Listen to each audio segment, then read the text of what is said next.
Nossos convidados já chegaram.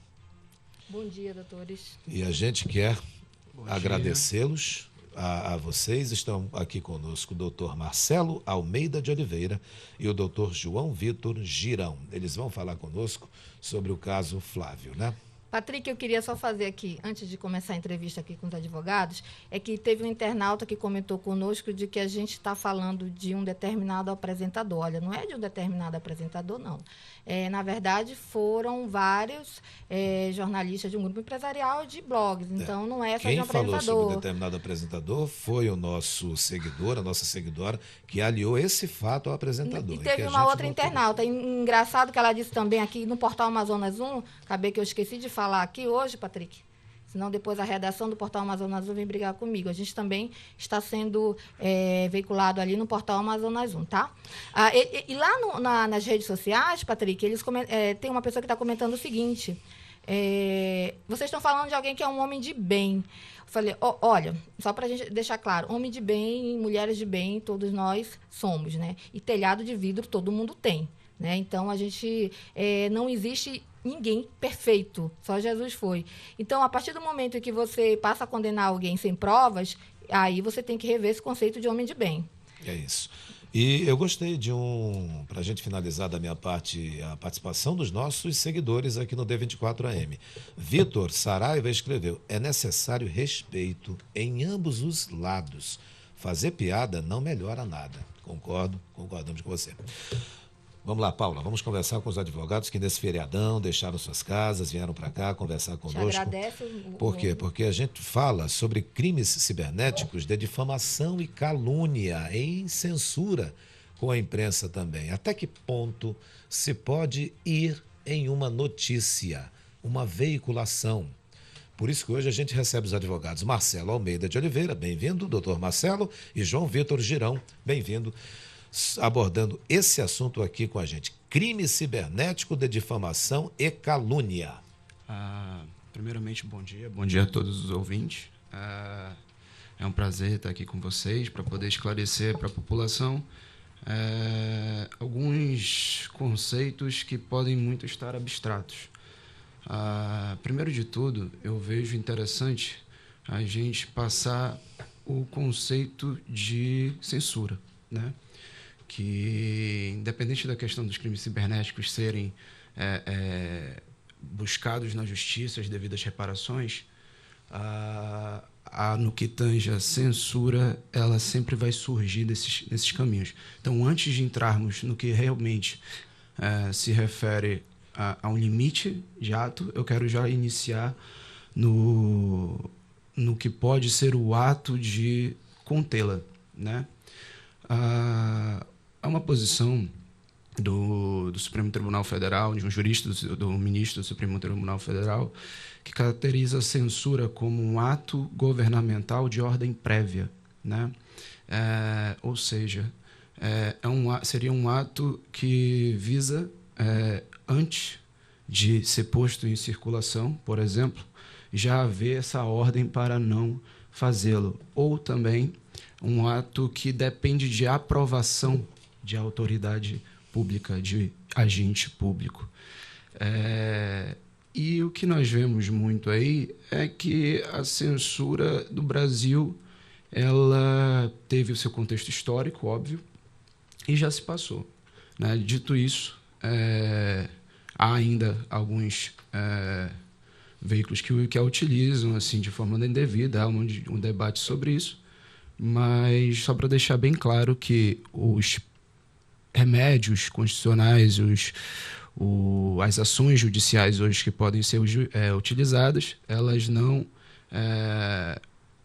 necessariamente implicam essa questão da censura, não geram essa censura, né?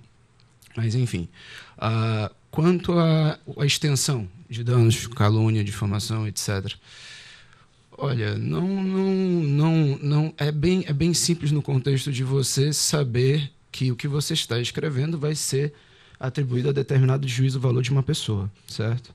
A liberdade de expressão é prioridade, né? Ela é uma conquista, né? E com quais somos totalmente favoráveis.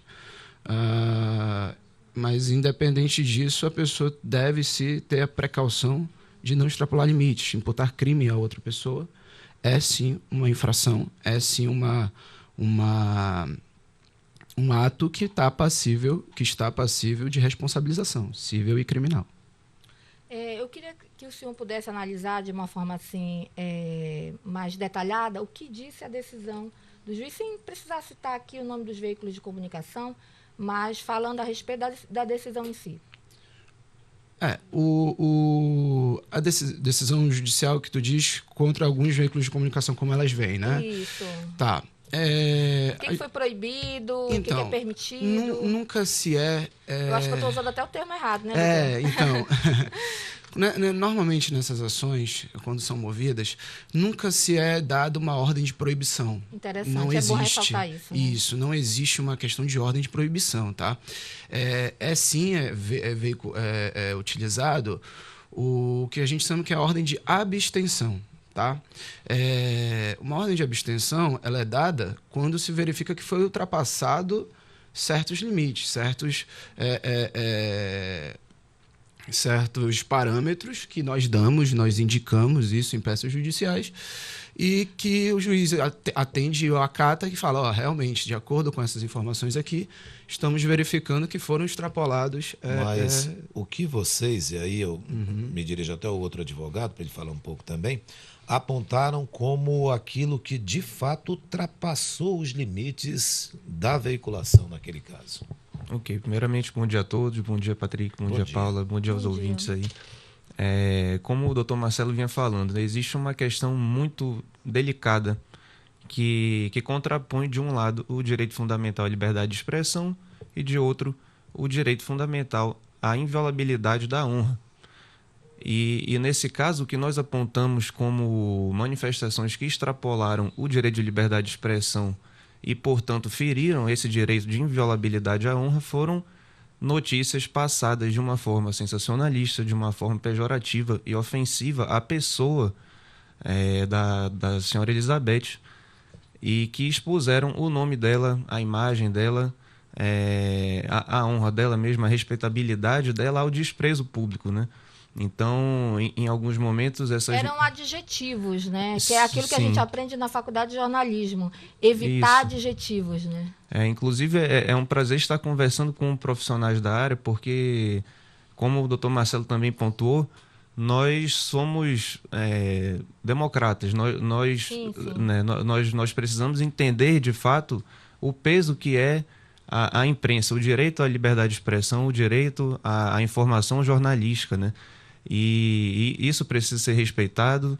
De fato, isso foi uma conquista importantíssima da nossa democracia, uma das maiores conquistas da nossa Constituição.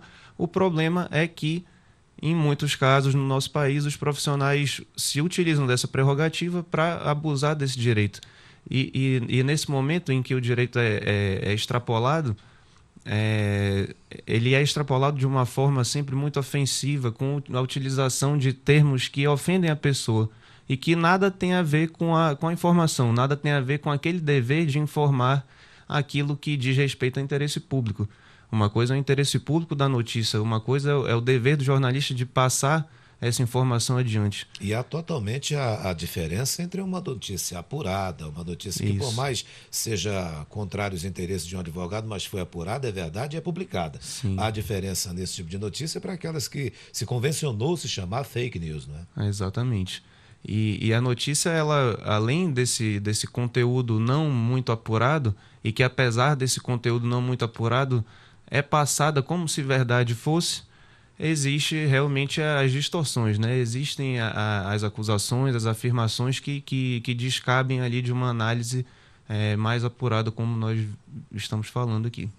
Agora, doutor, muito me preocupa se eu falar que a gente precisa ver a índole desses profissionais que veiculam e noticiam as informações, notícias. É porque agora pelo presidente Jair Bolsonaro, o jornalista não vai precisar mais ter registro. E isso, inclusive, está sendo uma bandeira aí de luta da Federação Nacional dos Jornalistas, do próprio Sindicato de Jornalistas do Amazonas, que a gente precisa aqui destacar a participação da jornalista Dora Tupinambá, do jornalista Cleiton Renzo, que estão aí lutando junto com a federação e outros sindicatos dos estados contra essa medida.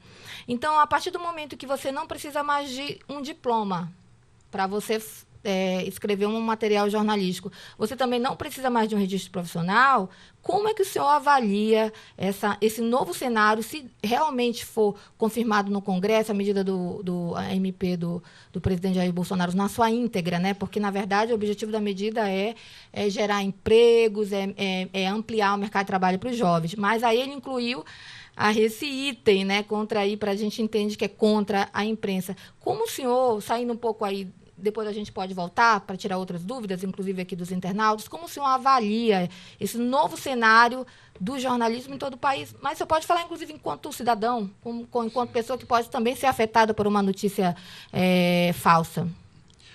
Vou puxar aqui um microfone rapidinho, Não, Paulo. vontade. Tá, obrigado.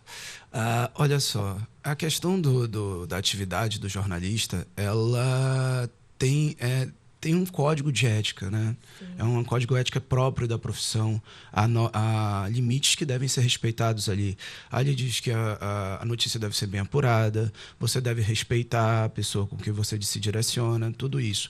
E eu acho assim, não cabe nesse momento. Nós como advogados aqui, defendemos por óbvia liberdade de expressão, mas ao mesmo tempo sabemos alguns limites a quais ela pode atuar, falar sobre o exercício da profissão em si. O que eu acho interessante independente da emissão do diploma ou não, quem exerça a atividade de jornalista tenha o respeito ao código de ética vinculado a essa profissão, né? Eu acho que o fato de você não ter a preparação prévia para tal profissão, para exercer tal atividade, se tem meios para cursar, se tem meios para você ter essa capacitação, não faz um filtro entre profissionais sérios e profissionais aventureiros, né? Então, assim, em respeito a todos os profissionais, sempre, claro. Mas não vai ter esse filtro. As pessoas vão poder criar métodos de trabalho que não vão identificar quais os limites que ela pode atuar. Sim.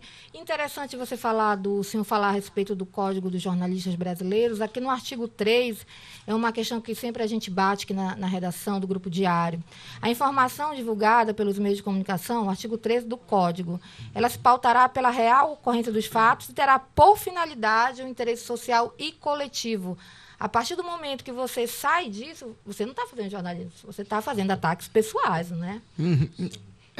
E eu queria ver com o senhor também o seguinte, a respeito disso, qual é essa linha tênue entre o interesse social e o interesse pessoal? Como o jornalista ou o responsável pela imprensa, ele pode estar discernindo isso? Porque eu entendo como interesse coletivo e público aquilo que envolve a gestão pública, né? Que envolve recurso público, que envolve agentes públicos. Mas eu queria que você pudesse também explicar aí para quem está nos acompanhando. E eu peço que a sua explicação seja logo após o intervalo, que a gente vai para o intervalo a partir de agora, tá bem? São 7h34, aguarda aí que a gente volta já já. Está ouvindo Diário da Manhã. Estamos de volta aqui com o Diário da Manhã, na sua Rádio Diário 95.7, em transmissão simultânea com a Record News Manaus, ouvindo os advogados Marcelo Almeida de Oliveira e também o Dr. João Vitor Girão, que estão aqui conosco falando sobre crimes cibernéticos. Antes do intervalo, a Paula Litaif deixou um questionamento que eu gostaria, Paulo, que você repetisse em rápidas palavras. Na veiculação de uma matéria jornalística, qual é essa linha tênue entre o interesse pessoal e o coletivo? Aí quando você diz interesse pessoal e o coletivo, você está citando dois princípios fundamentais da Constituição, né? Que é o direito de você informar a coletividade, o direito de prestar essa informação e o direito pessoal da pessoa, do indivíduo, de não ter sua honra violada, sua imagem violada e tudo mais. Quando estamos adiante de duas normas constitucionais, né? Não se diz que é um conflito de regras, mas é um choque de princípios. Tá? É uma matéria extremamente complexa. Para isso, o que se utiliza? Tem uma chamada técnica de ponderação. Né? Essa técnica de ponderação em que os magistrados utilizam será sempre um produto novo caso a caso. Tá? Não há como dizer os limites de cada um. O caso a caso traz isso. Óbvio, casos em que o direito da informação está vinculado com provas concretas, documentos, pareceres, testemunhas, todo esse conjunto em que mostra o peso em que a coletividade deve saber daquela informação, traz muito mais robustez à fidedignidade daquilo que o jornalista está prestando. Agora, quando se há uma redução dessa quantidade de elementos, do outro lado, nós temos a própria inviolabilidade da honra, da imagem, do nome da pessoa. Doutor João Vitor, o senhor quer acrescentar algo sobre essa situação?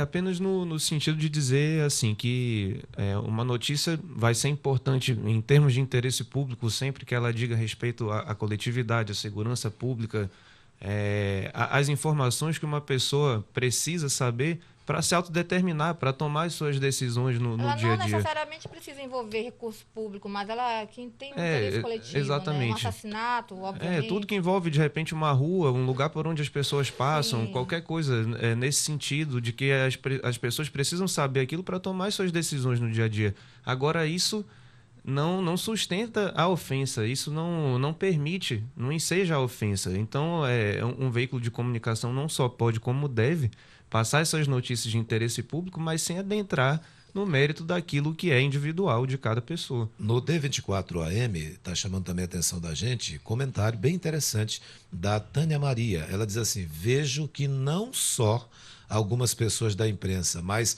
alguns parlamentares também, isso fazendo esse tipo de jornalismo que não é o ideal. E a pessoa complementa, esse caso em especial foi uma plataforma política. Vocês notaram isso também por parte de alguns parlamentares? Pois é, o direito da liberdade de expressão ele existe para o cidadão comum, ele existe para o parlamentar, ele existe para o jornalista. E cada indivíduo dessa coletividade realmente tem que respeitar isso. E o que não pode acontecer, como a gente sim tem visto em alguns casos, é a utilização, às vezes comercial, às vezes eleitoreira mesmo, quem sabe, de informações para que, passando essas informações de forma distorcida, de forma sensacionalista, você, às custas da honra e da dignidade das pessoas, conseguir os seus fins outros, né? Que não sejam esse fim princípio da atividade jornalista, que é o de passar informação adiante. E por conta do tempo, eu finalizo com uma outra informação de um outro seguidor aqui do D24AM. Oswaldo Ferreira, ele escreve, Paula Litaif, o problema do jornalismo sem profissionalismo deixa a desejar. O profissional sem qualificação, seja em qualquer área, deixa a desejar. Hoje tem muitos nos meios de jornalista dando notícia baseado no achismo. Eu acho e pronto. Não checa a veracidade dos fatos. Essa é a nossa preocupação hoje aqui. E não atacar ninguém. E assim, até fazendo adendo a isso que você falou, Patrick, nós vivemos na famosa era da pós-verdade, né? Então, hoje tudo é muito rápido, tudo é muito imediato, as pessoas sentem essa necessidade de se posicionar assim que a notícia é dada e, às vezes, até mesmo os meios de comunicação entram nessa onda do imediatismo também. E isso faz com que se perca muito do valor da informação, do valor da apuração da notícia, né? Pois é, mas uma mentira falada várias vezes, né? Exato. Ela acaba causando isso. Eu queria que o Patrick me desse só mais um tempinho aqui, para vocês avaliarem um case que aconteceu comigo, né? Todo jornalista está passível de ser processado. E eu falei muito a respeito do adjetivo, de que a gente aprende na faculdade a não adjetivar, né? Os substantivos, ou enfim, a pessoa, o sujeito envolvido na pauta jornalística. Mas eu tentando fazer uma correção minha mesmo, doutor, de mim, do que ocorreu comigo, eu lembro de ter feito um material jornalístico há 2 anos a respeito de um funcionário público, né, que não ia trabalhar. Eu lembro muito bem também que esse funcionário público ele foi denunciado por pessoas, por servidores que estavam indignados, que ele ganhava um salário muito alto, cerca de, acho que R$5.000, e não ia trabalhar porque ele tinha uma ligação política junto aos responsáveis pelo órgão público. Muito bem. E eu usei, na época, como ele era um integrante lá do movimento Vem Pra Rua, e ele, aquela coisa que a gente falou no início, né? Todo mundo tem seu telhado de vidro, não tem jeito. E ele defendia o combate à corrupção, inclusive o movimento Vem Pra Rua, ele foi muito importante aí no impeachment da presidente Dilma. Então, a gente, por ele ser um funcionário público, por ele ter atuado muito à frente, inclusive em São Paulo, mas ele trabalhava em Manaus, nesse movimento de combate à corrupção, para a gente era interessante abordar isso, concorda? Então, eu me lembro muito bem, esse adjetivo, o funcionário fantasma. Né? E eu preciso fazer uma correção minha aqui. Agora, como é que foi feito o material, doutor? E aí, eu quero deixar isso para vocês avaliarem aí rapidamente. Eu avaliei todas as redes sociais dele e ele estava no momento do expediente em outros estados, Patrick, participando de reuniões partidárias. Não era a ver com a função dele. E a gente passou 30 dias indo no local de trabalho dele. Não era encontrado. Então, nós tentamos falar com ele durante uma semana. Não conseguimos. E, a partir dos dados da nomeação dele, e percebemos também que ele não estava de férias, segundo o documento que nós tínhamos, porque as férias dele tinham sido canceladas. E, a partir das redes sociais, afinal de contas, ele se marcava nos Estados Unidos, São Paulo, Rio, no horário de expediente. E também com as visitas ao local de trabalho, falei, gente, é funcionário fantasma. E ele nos processou, inclusive ele processou 1 ano depois, doutores. Ele não processou no ano que ele foi noticiado, foi no ano que ele foi candidato a deputado estadual. E ele perdeu na esfera eleitoral e agora está na cível. Então, assim, houve todo um respaldo. Aí eu queria que o senhor avaliasse esse case para a gente também ver que não só os jornalistas que atuam nesse caso, qualquer jornalista está passível de processo, né? Sim, é importante, você trouxe muitos detalhes sobre a robustez dessa apuração. Foram feitas visitas ao local de trabalho, durante 30 dias. Durante 30 dias foi feita análise nas redes sociais, então tinha um material muito apurado, mesmo, robusto, né? No sentido de que aquela situação estava acontecendo. No momento de passar essa informação adiante, não se usou nenhum tipo de adjetivo, pelo que eu pude entender, além do fantasma.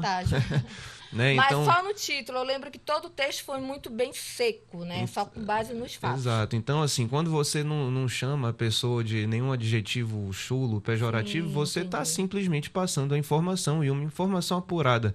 E isso é o jornalismo, né? Esse é o jornalismo verdadeiro. Não é uma utilização daquela situação para angariar novas posições, não é uma utilização daquela situação para ofender a pessoa, mas simplesmente o informar, né? Doutores Marcelo Almeida de Oliveira e João Vitor Girão, a gente já está na parte final disso aí. Eu só pergunto aos senhores, até de forma muito rápida, vocês notaram então que esses crimes cibernéticos de difamação, calúnia, eles deram uma parada e vocês continuaram atentos? No que nós acompanhamos, né, nos casos em que o escritório atua, comentários no Twitter, Facebook, Instagram, todos esses comentários, eles são passíveis de revisão, mas como o volume é, digamos assim, em cascata, né, é necessário apenas haver um filtro inicial e após a apuração.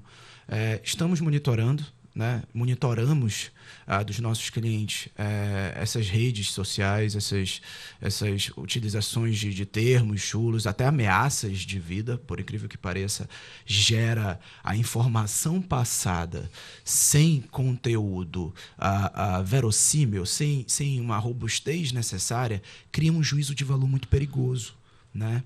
E isso é importante frisar.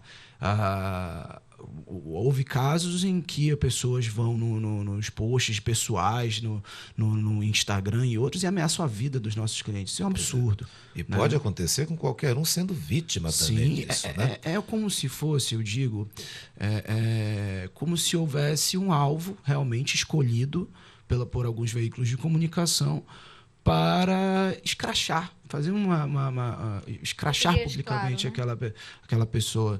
É isso que é interessante pontuar, né? Eu quero agradecer os senhores. E o senhor quer acrescentar algo também? Só com relação a isso que a gente vem falando, assim, existe uma deturpação de biografia, né? Às vezes a pessoa viveu uma vida inteira e aí, de repente, por algo que acontece, inclusive não diretamente relacionado com ela, as pessoas se aproveitam disso para deixar fluir os seus sentimentos, seus piores sentimentos, as suas piores angústias e direcionam isso para alguém.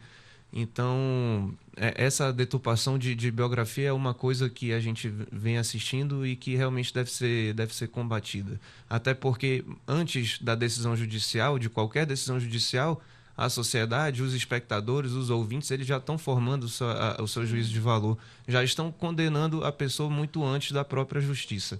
Bem, muito obrigado aos advogados Marcelo Almeida de Oliveira e também João Vitor Girão por essa ajuda a clarear, jogar assim um fecho de luz bem intensa em relação a isso. Muito obrigado.